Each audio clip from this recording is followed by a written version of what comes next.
Welcome back, everyone, to the Masters Battle League talk with me, your host, Nathaniel Shook, the coach of Ecruteak City FC, but also founder of ReBorn Gaming, who hosts the Masters Battle League.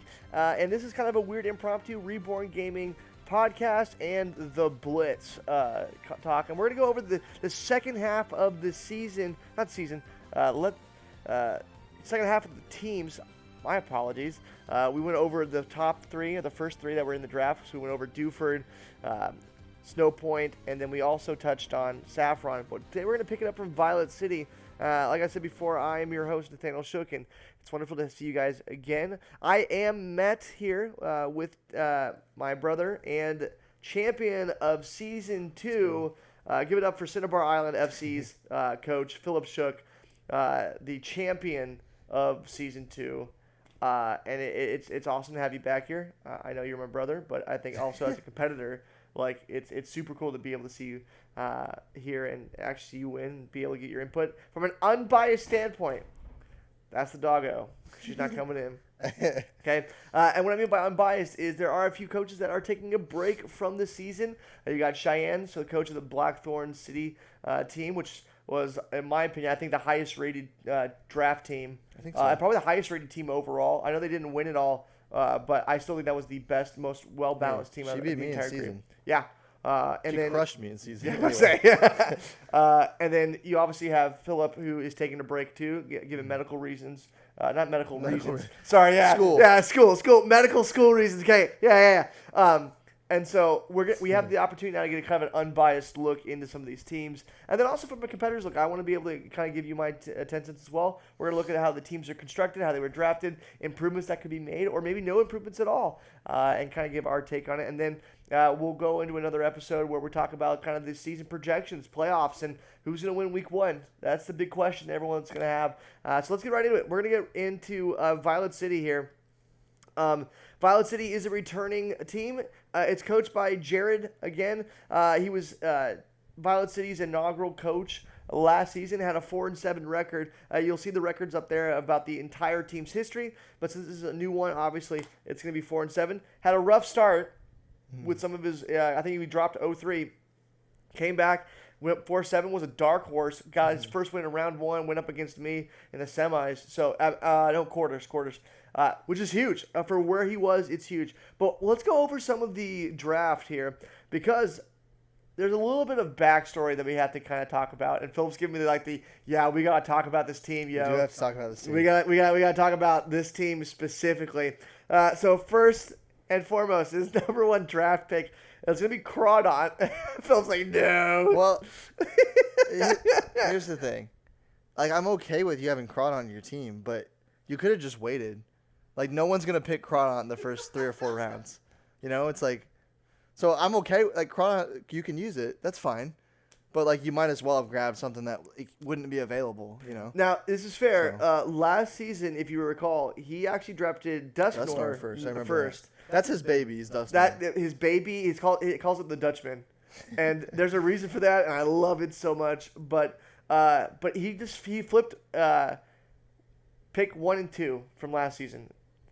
And what we'll start to talk about, you'll notice is a lot of these Pokemon that you see in here are surprisingly on his team from last season. Mm-hmm. Now, there's a thing to be said about that. He went 4-7, still learning the game, and he's starting to get a feel for it, and now he's moving into Season 3, knowing his team, and he's drafting the same team, so he doesn't have to adapt that much. He knows what the team's capable of and can make adjustments.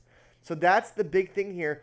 And if we look at it, if we look back at his matches, he's got a weird build for Dusknor. Mm-hmm. He's got a dirty build for Crawdon, and he's added a couple. So let's talk about those real fast. He's going to pick up in the third pick Salazzle again. Again, that was one of his biggest attackers last season was Crawdon and Salazzle. And so, again, he's going to look to toxic everything and just hit everything with a flamethrower, flame blast, and sludge wave. He did go a little different. He went Azumarill here, which that's interesting. Very surprising to me. Azumarill. I like I'm all right with that. Water Fairy. It's not bad. Went a little different this time. He's going Surfetched. Yeah, I'm not going to lie.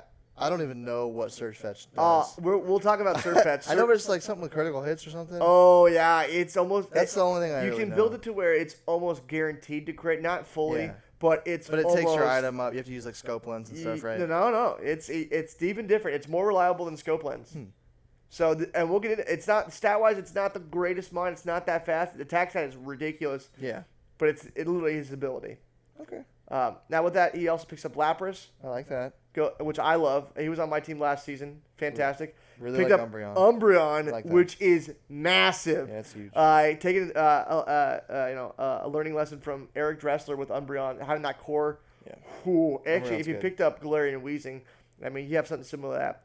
But he opts to go into Toxtricity, which I don't know if I think he had last season. I'm not sure. Yeah, he did. It's just Toxtricity's hard to use because it's so freaking slow. Yeah, It's got a great special. It's yeah. like I want to say 130, 140 special attack. It's So one of the highest ones. If you can hit something, you're gonna hit it really Well, hard. and it's sound based. Remember that. It's Yeah. it's sort of that. It's a better X-Cloud. That's how I look at it. He not only has coverage, he's electric and poison. Those are good but offensive typings. he has access to Boom Burst and with Throat Spray, Yeah. which he used. He did use it can that. hit hard. But It's a one-time use. It'll up your stats if you switch out. It goes away. But I'm telling you, man, Yeah. it's insane. the thing about Toxtricity is it's very much so something that like you're gonna get like 2 or 3 big hits max before you die.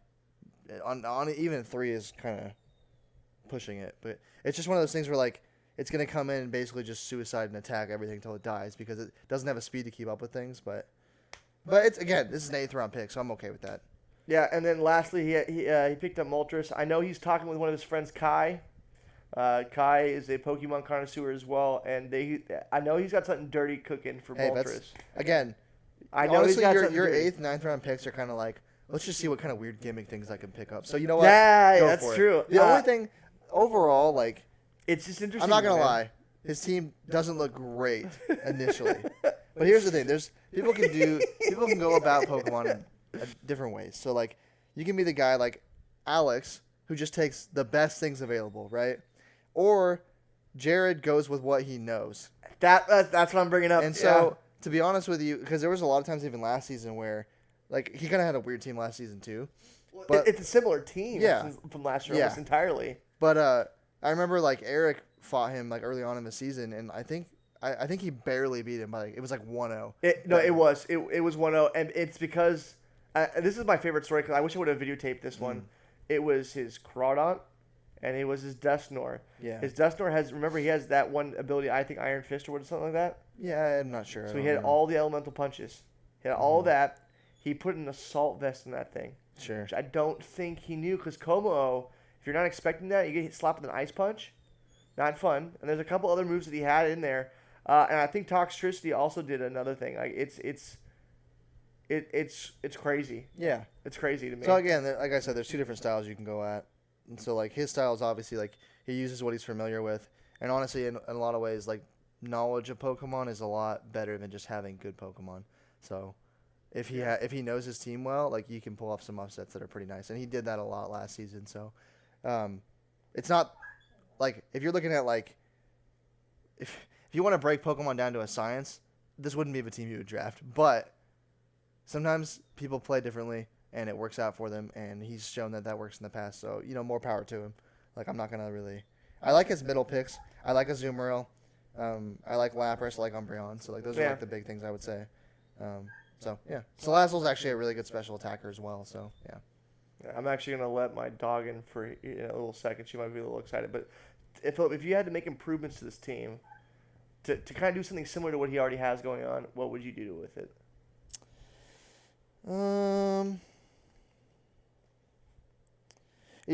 The tough part is I don't know a lot of, like, I'm going to be honest, a lot of the things on this list, I don't know what they do. But looking at it, like, he has, again, we're looking at electric again, because, like, Crawdont, Azumarill, Lapras, and Moltres, all 4 of those things are all weak to electric. And so that's a big thing. Toxtricity, Salazzle are weak to ground, but that's only 2, so that's not a huge deal. And he's got Moltres, which has Levitate, or Flying, and then Dusknoir's got Levitate, I think. So, again, like, coverage typing-wise, really Electric's, like, his big thing. But he does have Toxtricity to switch into, and he has Umbreon, which is a tank, and can deal with that fine as well. So he has things to switch into, but Dusknoir is also pretty bulky as well. But, again, like, it's one of those things where like he already knows how these things work, so I'm not gonna like hate on him. I'm just gonna let him do his thing. Like I think it's fine. He's got a plan, obviously, so let him work. Yeah, and again, I think I go back to what Eric Dressler did last season, and if you have the Umbreon, you might as well slap Galarian Weezing in there for that fairy type coverage. I put it probably in place of probably Lapras or Moltres.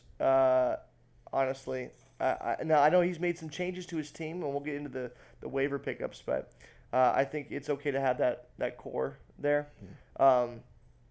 I do think he has not a lot of fast, speedy attackers or revenge killers. I think Salazzle does that job. That's true. I think Surfetch does that job. Ooh, now that I'm looking at it, you're right. Like it's slow, dude. It's very slow. I think he has the most speed problems out of every team. Yeah, he definitely. I think he's the tankiest it's team just so far. Salazzle, and everything else is slow as dirt. Azumarill you can do a little bit. Yeah, but it's really just the priority of Aqua Jet. Huge like power. he has Crawdon's got Aqua Jet. He's got Azumarill with Aqua Jet, and that's it. Yeah. One of the things that I look at it's true with this is you need to have more speed on it. At least that's my thing. Now, here's the thing, though. I still think out of every team so far that we've gone over, it's the bulkiest team. I think Dusknoir is bulkier than most. I think Crawdon with his HP stat is pretty bulky if you build it a specific way. Wouldn't utilize him with that, obviously. I think Lapras is a huge bulky dude. I think Umbreon is a huge bulky dude. In fact, I would even argue if you dropped Moltres and went hard into Zapdos, who's still on the board, that's a huge defensive wall that you can use. You can Thunder Wave people out, and you could really cause some damage just from a defensive standpoint. And again, I still think Galarian Weezing would be even better in that core with Zapdos. Yeah, I can see that. So, he can go one of two ways. He can either be really defensive, or he can just be abnormal, be weird, and go from there. There's a lot of things he can do. So, yeah, we got our dog here, Miss Rona. So cute and stuff. But, yeah, that's the biggest thing. Now, I know you had asked before about Surfetch. Now, Philip, what do you think Surfetch does? High fighting stat with a high attack stat that gets critical hits. That's what I know. Yeah. Oh, shoot. Okay, how do you think he does the crit? How do you think? Well, I think he has an ability, doesn't he? I want to say he has an ability and then like a signature move. Kind of. So I don't know if he has a signature move, but his item Big Leak. Oh, that's what that increases power, or is that critical? The crit. It's a little bit of thing, and it's more. It guarantees more crits than your scope lens, because scope lens is a percentage chance. It can stack onto other percentage chances. But if you think about it, if you have a guaranteed increase, regardless of what happens, okay, I mean it's still going to be chance, no doubt, but it's a higher rate than scope lens, which I think is like 1.5. Or like 50, or maybe like not 1.5. It's like 15% increase or like 20%. It's one of the two. Not exactly sure. I think Big League does a lot more than that, and then you can just add. I think like Sacred Sword has a higher crit rate. I'm not sure. I do know he has a move that does have higher crit, but he can get into a situation where he crits quite often. The downside, to your point though, is it's slow. And it's one thing. Like, you know what Surfetch is going to do. It's fighting type. Even though it looks like a bird, it is not a bird. It does not fly. It just hits people with a big sword-like leak. And that's where, like, if you're not prepping for Surfetched, I think you've done yourself a disservice, because he will slap you with a crit at least 1 point, unless you prep for him and you can take him out early. There's a glaring weakness of fairy typing. I know he's got coverage with Toxtricity and Salazzle, but we talked about the speed tiers, and we talked about, hey, they're a lot of them are really defensive, but are they especially defensive? Because I know Crawdon isn't. Dusknoir is a little bit. Lapras can be. Umbreon special defensive. Umbreon is, but it's just he's just defensive and special defensive, and you can switch do both. Yeah, you can do both. And then again, I'm interested to see what Moltres does. Yeah, this is the team that I would be interested to see how they do. Like, it'll be kind of cool to follow this team, I think. See if they can make it work. I think so. I'm actually a big Violet City fan. Yeah. Even as a competitor, he has some of the coolest fights because you never know what he's going to do. It's a constant. He said, "Screw your tears. This is my team." Yeah, kind of. Yeah, a little bit. And I think Trey did that to a degree. He's like, these are my favorite Mons. I like these guys. Yeah. So I'm going to utilize them. Yeah, and it's very true. reminiscent of that. It's just I've seen this team in action, and that's what I'm saying. Like that's why Snow Point and Violet City have similar vibes.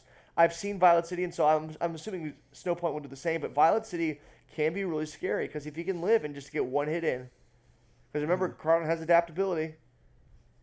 He can smack you with a knockoff and go into a crab hammer. And again, he can toxic anyone he wants to, including steel types and Slazzle. He has the opportunity to really do a lot. He can do Venoshock with toxicity if he really wanted to. I don't think he should, but if he wanted to, he could. Yeah, overall, like if I'm looking at it objectively, not a great team, in my opinion. But I've seen it work. That's the thing. Yeah, objectively, in my opinion, not a great team. But I'm rooting for him. Oh, absolutely. In fact, if we look at it, he finished higher than Saffron. It says here that he finished. What was the placing here? 8th out of a 12-man league. Yeah, that's not bad for having the especially same for your team. first time, too. And it was your first time. Mid playoffs. Oh my gosh, he will finish. I think in the top. And we'll get into some more of the teams because it will be an uphill battle for him. Yes. As is for most of these guys, when you look at their teams, it'll be an uphill battle, especially for the first years. I think out of the first years and the new guys coming back for their second year, I think the better team is going to be Alex. I think the one who's more well-versed in what they know is going to be Jared. Mm-hmm. Obviously, we haven't seen Trey. He follows VGC, so I'm assuming he'll pick it up pretty fast. Corbin, I know, is being coached or helped at least by Cheyenne, not during battles for in-game, but like outside of that, kind of understanding it. And so Corbin's a fast learner, so I expect him to kind of jump up. So they should all be at a very similar level competition-wise, so that'll be interesting. What we're going to go into next is going to be a returning one again, and this one's going to be a personal favorite of mine. I was rooting for him in VGC, except when he fought me, or when we were about to fight. Personal favorite in League, it's going to be Olivine City. Now, he did not have any help. He looked at he was playing Showdown prior. He looked at some of what was available on the board, knew what he wanted, and he picked up some Mons, man. And he did a similar thing to what I do, where I pick my first pick is going to be an attacking one because I know that I can get supportive Mons that can do the similar thing in the back end of the draft. And I'm going to tell you why his team is a lot better than what it looks like right now. But we'll go over it right now. First pick of the draft, Kartana. Okay? Big pickup. Not bad. It's a steel type. It's at grass, and it can build crit with his ability to Beast Boost, which can boost his attack. Mm-hmm. That thing is going to be scary. He picks up my favorite Pokemon, Tyranitar. Can build it with attack. He can build it defensive. Very versatile. He can make it a part of a sand team. He can do whatever he wants with that. And then what does he go into? Your boy goes Heatran, which is odd to me. I'm okay with Heatran. But I love this pick, man. Good typing. It's a great typing. He's got to worry about ground. He's got to worry about ground, yeah, but we'll talk a little bit more about why that's not as big of a deal as you think it is. Actually, it might be, but I don't think it will be. Then he goes into Kyurem. Ice Dragon. Kyurem's Great typing. Underrated, in my opinion. He's so and his stats has one of the biggest total stats, like point accumulation out of everyone on the list. Has one of the highest one. I think the next one is Glastrier. Akin to that. I think I used Kyurem not last time, but the time before. The first Kyurem season. Was it surprised me. It was actually very good. And he has a decent move. I don't know about decent move pool, but the way in which you play him is interesting. His stats are just very good. It's something that I have it. Why not use it, right? Then we look at his back five, and this is where his bench, where his identity starts to get kind of set in, and this is really cool. Obviously, Dracovish is banned. He got a taste of what Dracovish was all about in VGC because that one is not banned. But in OU, they recently banned Galarian Darmanitan. They banned Dracovish. They banned my boy Cinderace. He's off, so it really stinks. But he's able to pick up Dracozolt. This was my saving grace in the second season. Mm-hmm. And the reason why is because Boltbeak and his ability to hustle. Obviously, he's not going to use. He can use hustle here if he moves first. Boltbeak does double the damage. It's also stab because it's electric right? And so this thing, even if it's resistant, can take out 50% of someone's health, and it's just disgusting. And now I run the Hustle Bolt Beak, Hustle Dracozolt with blunder policy, which ups your speed twice, which means I'm guaranteed to go. So I don't need to have a choice scarf on it, right? If I miss, well, yeah, but it's a good strategy if it works, but it's one of those strategies where you're banking on a miss, which doesn't always happen. Unless I remember when you fought me, it didn't happen. Oh yeah, that one hurt because if I had that, doesn't happen, it's sometimes it bites like you in the butt. devastating. Yeah, I hit everything, which is great. It's one of those things. It's great if it works, but it doesn't always work. I feel like it's okay if you pay attention to speed tiers, which is what I generally did in my matches. Dracozolt was never a problem for me, except against my match with you, because your team again was constructed well, and even against Cheyenne, I had a really hard time because her team was just that good. For a 5th round pick, like it's great. It's great. It's fantastic. No, I'm totally good with it. For 6th round, he picks Hippowdon. Okay. I love it. Stealth then he picks up Cloyster, which is terrifying that it went that late in the draft. Because if you can't handle Shell Smash and he gets it off, it's usually going to end up with him winning. He just needs to have that right ability. Next one is Sylveon, which we talked about before. Sylveon's great. Sylveon fantastic. Is Wish. It can spread Wish. Yeah, I love that pick. If you look at the rest of his team, he needs it. Yeah, that's the one thing I noticed is he doesn't have a lot of reliable healing. Yeah, and again, he has pivots too. And then lastly, Blaziken. Now, I was wrong. You can't do speed boost, right? I'm going to explain. I thought, when he drafted it, I told him speed boost is banned. He's like, I'll take it. I have recently, I'm going to look at the camera for this one. I have recently found out because of the vast amount of Pokemon in the OU.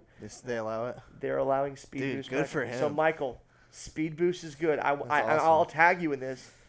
You need to find a Blaziken with speed boost. That'd be sick. Because if you have speed boost Blaziken, your team is so well-rounded.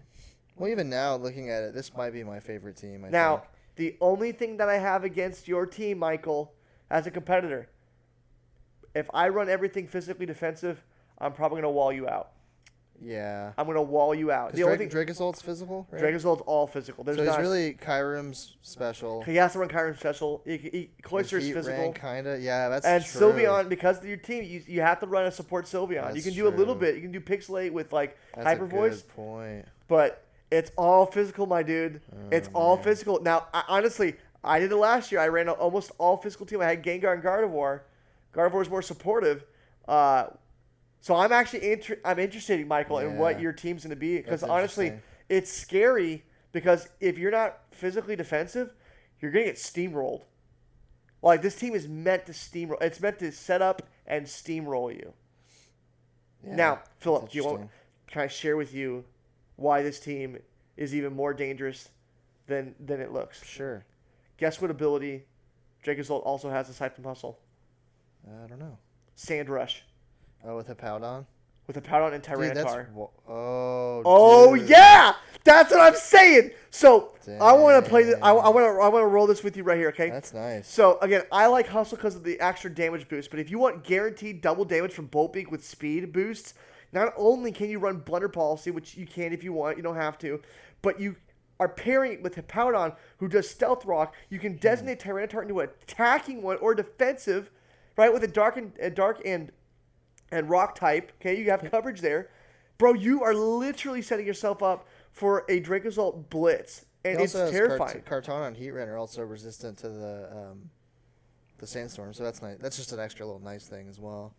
It's interesting, yeah. Like, he definitely has a good team, but I think, like you said, so he's primarily all physical, and he also doesn't have very reliable recovery. Like, it kind of sucks because, like, Sylveon's so good, but it's forced to be, like, only bulky. It's gotta be a cleric. They call it cleric one. I mean, he could not do that, but then he has no way to recover stuff. So that's that's the one thing I do see is recovery is going to be an issue for him. So he's gonna have to. Honestly, a lot of his planning is going to be like, how do I end this match fast and not let it go on? Because he's gonna be a team that I think is going to struggle with getting chipped down and not being able to. But he's got hazards, and that's the thing that I'm looking at. It's like, dude, if you set up hazards, a lot of these mons can set up in your face and you're good. It's true. So, but overall, good. I like this team. I do. I actually love this team, and I think I have a deeper appreciation for physical mons. Like I said, I have a thing for special mons a lot. Sure. But this physical team is actually really scary. Yeah, it's solid. That's good. Not to mention, again, to your point, I think Kyram can be a special wall if you wanted to be, but again, with those stat distributions, you kind of want him to be an attacker. Heal. That's the problem. Yeah. Walls are hard. If you can pivot, but if you don't have any reliable healing, it's difficult. I mean, I'm glad you brought up pivot. I don't think a lot of these mods can pivot. None of these can pivot. I think Blaziken's the only one that can pivot with the U-turn. Well, no, but like just being able to switch out. Yeah, being able to like reliably switch into things and not take a lot of damage. So like Tyranitar is easily capable of that. Same with Heatran. Like them being steel types and Tyranitar being bulky. Like there are ways to use them to switch very well. Cloyster as well. I mean, it's a very good physical pivot, right? So if he switches into something that's primarily a physical attacker, I mean, it's not going to be able to touch him really. So I mean, he's just going to have to use his things smart. It's going to be. He's got the resources to do it. Yeah. He just may need to rearrange things a little bit, try and get some sort of reliable healing in there. But and again, some special attackers. We've brought it up before. Is that even just talking about how we would improve the team. Like all the mods we've brought up, they're on the draft board, which is crazy, right? And so he always has the option to get back in there and get someone who's special. And I think there's a lot of mods that can do that, and I think they could easily help him out with the special attacking side. So he's not at a disadvantage. And I think if I'm Michael, I want to test this team out. Yeah, sure. I want to give it a test spin to see if it's in. Because again, if they're already physically, if there's no glaring weakness aside from it being special, dude, go for it. You have speed boost. Blaziken can be fast. Kartana is also fast. Kyurem can be fast. Dracozolt with the Sand Rush is fast. Cloyster with a Shell Smash is fast. You don't have reliable healing, but Sylveon is still decent. I feel like he's kind of forced to always bring Kyurem and Sylveon. Like he has to bring those two. Okay. Why Kyurem? If he doesn't bring Kyurem, he has no way of attacking special at all. I mean, he needs some sort of healing, so he has to bring Sylveon. So he's like pigeonholed into bringing those two every time, essentially. Unless the team has no I mean, Heatran's special. Oh, that's true. Heatran does get some special. You're right. That's true. He can't. So I guess. So just Sylveon, really, is like the big thing you always have to have. Again, if I'm looking at his top 4 picks, I think all 3 of those have to go in. I think if you're trying to make it more, because I think see, here's the thing is it's either you bring the top 4 for just like coverage sake, or what you're gonna do is you're gonna set the team up for a Dracozolt Blitz. Because if it's me and I'm looking at this, I'm looking at Dracozolt as once you have everything set up with the hazards, Dracozolt comes in, he runs house. And then you have Blaziken and Kartana as speed revenge killers. Absolutely. Yeah. And then if you're worried about the typing on the other team, that's when you put in Kyurem and Cloyster to mix it up a little bit to cause some weirdness. You put Heatran there with Blaziken. Can he learn Sunny Day? Who? Heatran. I think so. Because if he does that, you pull Blaziken. Because I think that would be actually insane. Because you can run a Sun team, so you can do a Sun and Sandstorm team. But then if you're doing that, you might as well just get Ninetales, or even Torkoal. Actually, Torkoal would be sick, but I don't think his team needs a Torkoal right now because Torkoal, he has the ability to drought. Crazy, yeah. He trans better than Torkoal, in my opinion. Yeah, Sunny Day. Let's see, it can. Okay, yeah. So there you go. I think if he goes in Heatran, he fakes out with a Magma Storm and just goes Sunny Day. He has Flash Fire. So if he gets hit, he can switch into a fire move if he knows that there's coverage, and just like soak it up. Yeah, I mean, it's a good team. I'm a fan. I do like it. I think it's gonna be up there. I love Kartana. I've used Kartana in the past, and it just hits so hard. Dude, it really does. Again, one trick pony doesn't have a huge move pool, but like it doesn't need to. It really doesn't need to. So. We're gonna move on to the next one here, and this one's going to be Goldenrod. So it's gonna be the return of Eric Passer, and he's even got a new logo. You see that? He updated the Goldenrod logo, so it looks a little bit more fly. This one is interesting, and is currently by other competitors and by past coaches like Cheyenne, a couple other, even Chris, who have done this league before, have rated this the highest highest grade team in the entire draft. Going into it, and I am under the impression that it is also the highest graded one. This is like S tier stuff. I don't know if you got an opportunity to kind of get a glance at it initially. Yeah, For me, this is a personal favorite one. I didn't realize what he was doing when he got Corviknight and Ferrothorn back to back. But then when you look at his back nine or back five, you start to see a little bit. So let's go over there a little bit. First pick, Landorus Therian form. No brainer. I would say this is probably the premier pick in the entire draft. If this is your first time, I probably wouldn't go him. But if this is something that if you've done leagues before.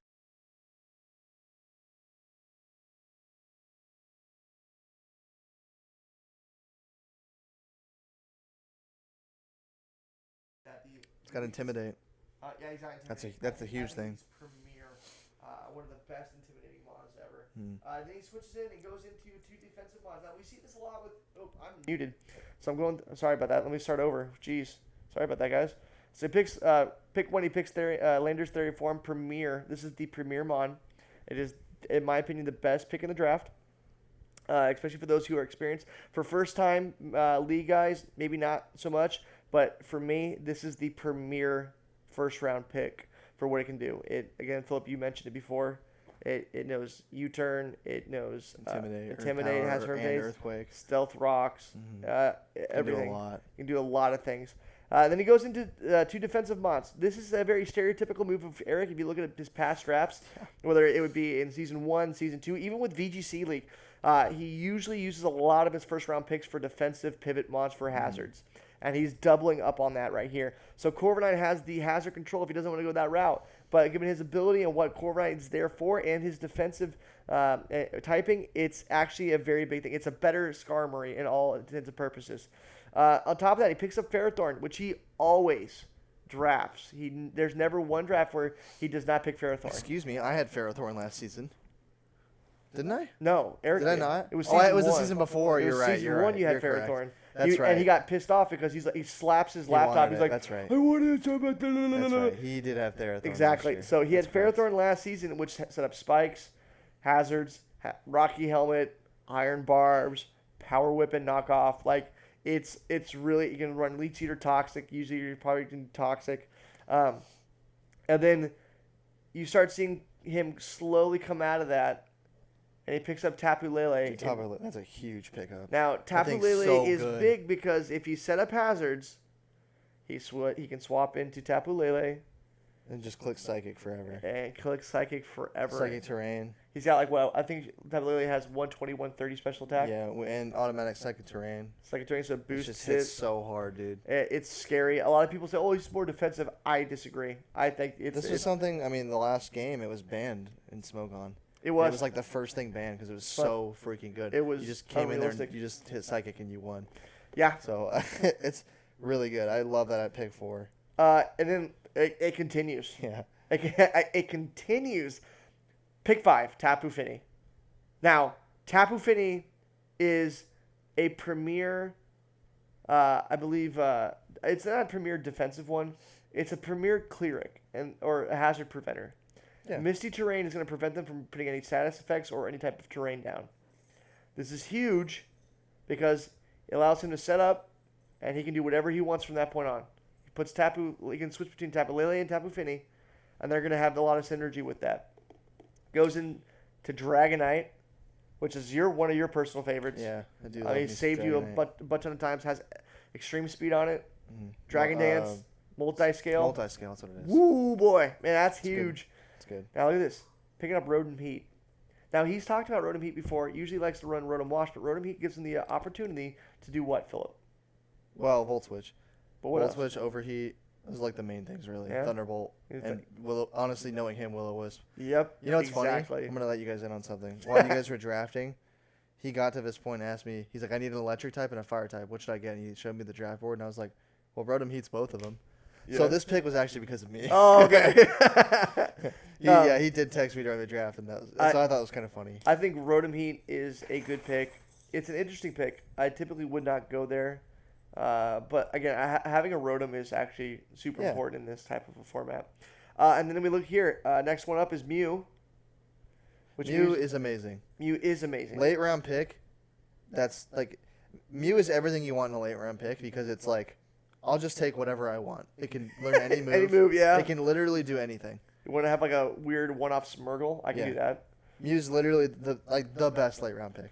Yep, and then he goes into Scrafty, which I think he just loves Scrafty, personally. That's my theory. But also, what does Scrafty do?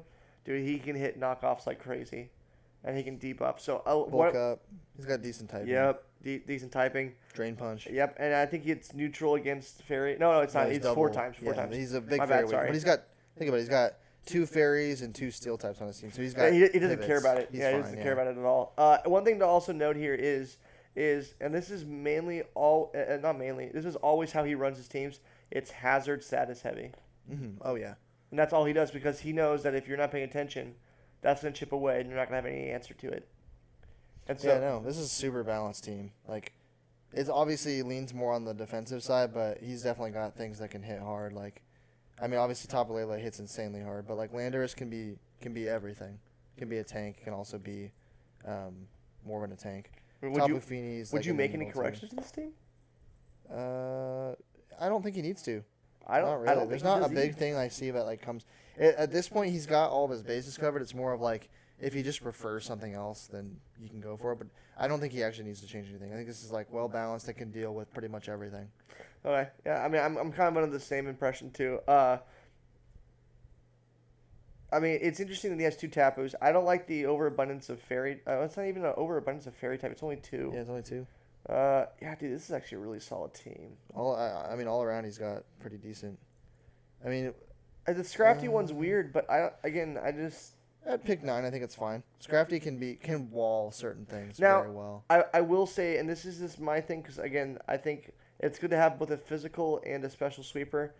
I don't know who he's going to use for a special sweeper, for a physical sweeper. Well, Dragonite would be, I would think, the physical sweep. But I would say I actually have one thing. His speed is not good. Tapu Lele's fast. And after that, there's not really anything that's fast. But again, that is more his style. It's a slow defensive drudge. It's stall wall. I know last season it wasn't as stally or wally as this. I know Eric Dresser took a lot of his defensive mons that he wanted to pick up. Can anyone here learn the web? What's the one? Sticky webs? No, not sticky web. Well, yeah, the one that sticky reduces webs. speed. No, I don't think so. It's a bug type move. I mean, Mew could probably. Mew can learn any move, so yes. So The problem with Mew, if we're playing in game, it's hard to. I don't know how that would work, because Mew can learn every move that is available in each game. So if you wanted to learn sticky web, you have to go back to a game that provides moves it. it from a move tutor. You're right. Or like, so I'm not sure how that works. You're right. So Mew can get technically every move, but it's a lot more difficult than it sounds. So I'm not sure how that works. That's a fair point. You can learn every TM is really usually what it is. That's what gives her such a big move pool, or him, her. So. Yeah, I think this is actually. I would say this is an. If we're grading it, this would be an 18. Yeah, definitely. There's no glaring weakness. The only it's thing really again, just the speed. it's the speed, but I think if you have It's a his bunch of play style, hazards, he doesn't really care about that because the team is set up to be more reactionary than it is anticipatory. Yeah, that's true. And that I think it's fine. If you're gonna have a slow team, stay with the slow team, because I think that plays a huge role in it. And he could even, again, Tapu Lele's not that slow. Dragonite's not slow. Tapu Fini is a little slower than Tapu Lele. Yeah, Tapu Fini's not super fast. I mean, but it's not meant to be really. Lando's pretty fast. Rotom Heat, it can be pretty fast. I think it's set at 60. But, I mean, I wouldn't do it. But what you can do not super fast. is that I think he was going to do some trick. He's going to use trick. Yeah, trick is nice. So, again, it's all status. It's all going to be hazard play. And so I don't think he minds the slow. This will probably be the most annoying team to fight. Yeah, I would say it's probably annoying. Yeah. Cool. I don't think. I guess we're gonna just move on. Yeah. We're gonna be the last. It's a great team. There's nothing that I can really say that's bad. There's not a whole lot to say. Yeah. It's slow, sure, but it's intended for that way. Yeah, I was gonna say he kind of drafted that way. He wanted it slow. All right, we're gonna go to the last one. It's gonna be my team, Ecruteak City FC. Again, you'll notice there's a running theme after last season. I had a very hyper offensive team. Philip, you can rip into this one if you want, but we're gonna go through each draft pick because There is a glaring weakness that I can bring up, but we'll talk about that here in a little bit. So the first one I went with was Guard Chomp. Super simple, can run it defensive. He put Stealth Rocks in there, I can just have it just hit things. Took inspiration from Haxorus from your team last season. So, yeah, I'm going to say, Haxorus is probably a little bit more potent with the damage output, but Love that thing. It's intense. I went Tapu Koko for second round. I don't like Tapu Koko as a Pokemon because I have generally not been good at using it. I went Gengar. He's my homeboy. I would say he's on the same part of Tyranitar in regards to favorites. Also, Ecruteak City had to draft a Ghost type, so I went Gengar again. I went Galarian Moltres. I have a love-hate relationship with Galarian Moltres. Either it does what it needs to do really well, or it doesn't. It has decent typing. Not the greatest mon overall, but I think it has a lot of nifty stat distributions that would really mix things up. I did pick Celesteela, so I wanted Skarmory or Corviknight. Obviously, Eric picked Corviknight well before anything else happened. And so I'm like, oh, I'll just pick Skarmory. I ended up, giving Skarmory away because I know Skarmory's going to be selected in round 6 by Corbin. Mm-hmm. And you know what? Like, I can go in for a more bulky mon in Celesteela. I like Celesteela at 5. I think that's a great pick. I think Celesteela is good. I used him in season 1. I don't like the stall type mons as much anymore. Back then I was doing it really well. So went there because I needed that coverage. 6th round I went Regieleki. Again, a lot of these mons I had in my VGC league that I realized were really flipping good with what they do. I think Regieleki has a niche that, if not at least prepped with, it can be very dangerous for other teams. I went Suicune. You're welcome, Eric, because I've gotten destroyed by this thing so many times where I can't actually touch it because of Calm Mind. Thank you, Eric, for that lesson in season 1. I went Goodra, which is going to be my special sweep or special wall break. Special wall breaker. Yeah, wall really. And then I went Gallade because I wanted Gardevoir, but Trey picked it second round, and I'm like, I can roll with this. So glaring weakness is, I have speed. Yeah, this is probably the fastest team. I have speed, but I don't have a lot of effective mons. Like how to put it? It's very much special oriented. It's not physical. Yeah, you just have Garchomp, Gallade. Yeah, and Gallade is not as good as it's more of a justified defensive physical mon with revenge or other moves similar to that. I think it was kind of questionable that you picked Tapu Koko and Regieleki.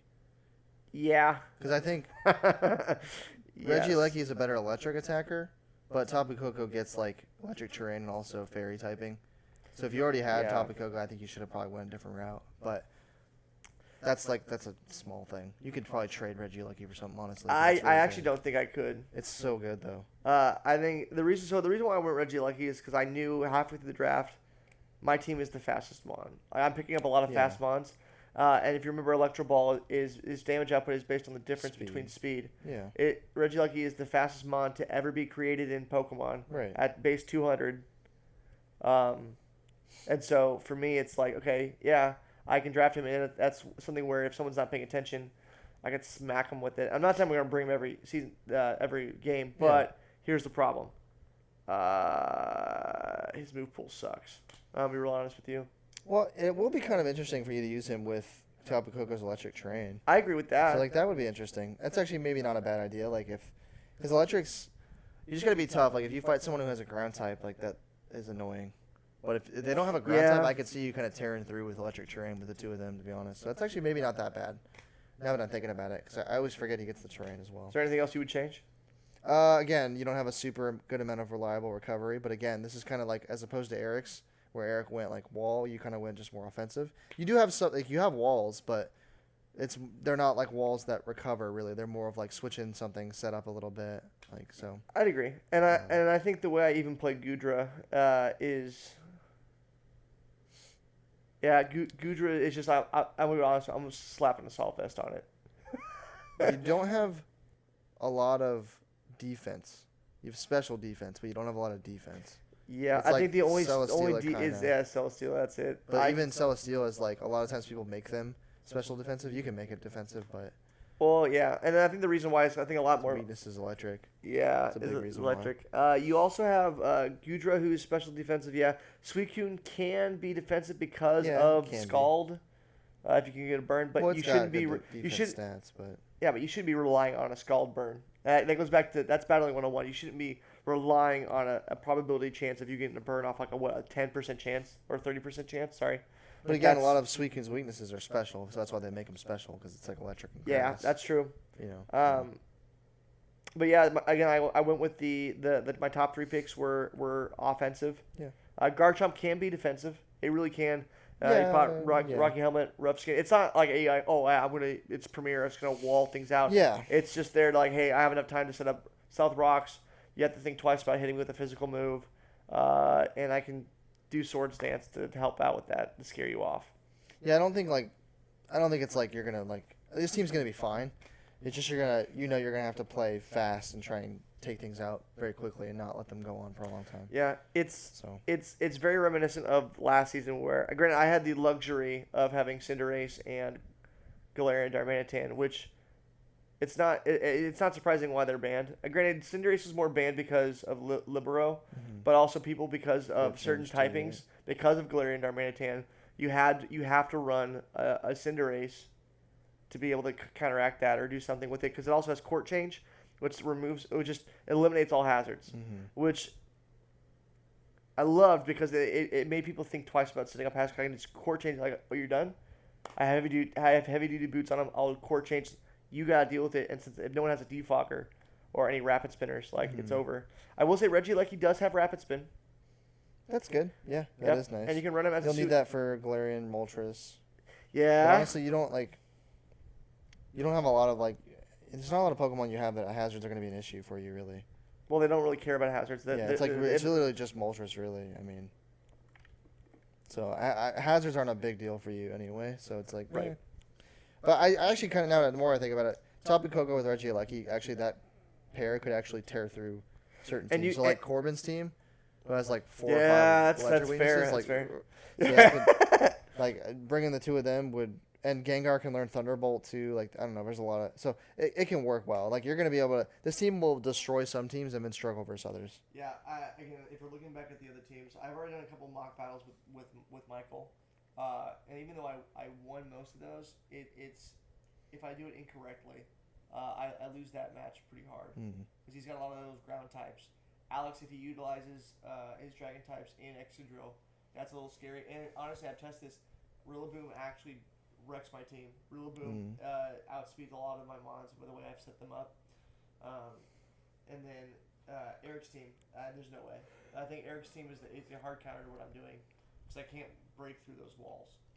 That's going to be the real hard thing. And so I think if we're looking from an objective standpoint, I think Eric's team is going to be one that I'm not going to be able to handle well. I think Michael's team, if he plays these cards right, his mons right, he will end up getting that win. And I think Alex, even though I don't think he'll beat me, I think he'll make it real close.